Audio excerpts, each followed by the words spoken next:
Get ready for the dictation. Dictation will start in 5 seconds. Start.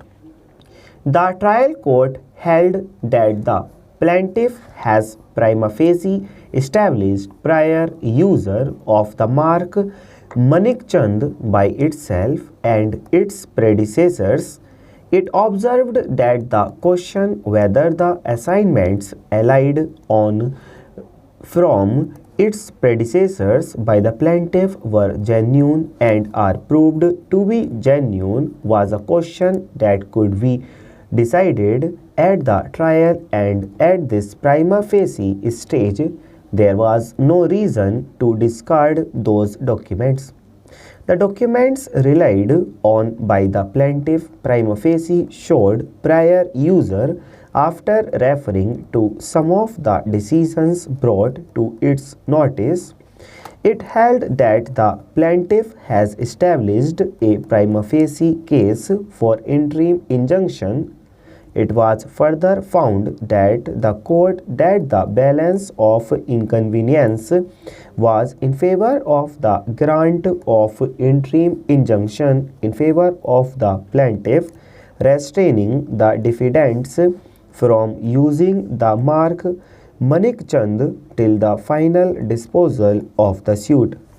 On appeal by the defendants, the appellate court reconsidered the relevant aspects in the light of the arguments addressed before it and came to the conclusion that the trial court was justified in granting an order of injunction, and the grant of interim injunction by the trial court could not be said to be in exercise of discretion, which was either arbitrary or perverse. The appellate court observed that the trial court at this stage was not wrong in coming prima facie to the conclusion that the prior user of the mark was by the predecessors of the plaintiff and the plaintiff. Regarding the argument based on delay and laches and acquiescence, the appellate court took the view that the present action was triggered off by the filing of a suit by the defendants in the High Court of Bombay seeking to restrain the user of the mark Manikchand by the plaintiff, and under the circumstances the claim for interim injunction could not be rejected on the ground of delay and laches when both sides seemed to agree that the marks were similar. The appellate court also took note of the number of prosecutions initiated against the defendants under the Prevention of Food Adulteration Act in respect of pan masala and gutkha sold under the name Manikchand, and indicated that the plaintiff would be seriously prejudiced and its reputation affected if the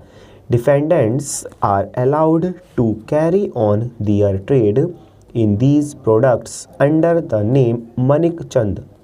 Thus, finding no reason to interfere with the grant of interim injunction by the trial court, the lower appellate court dismissed the appeal filed by the defendants,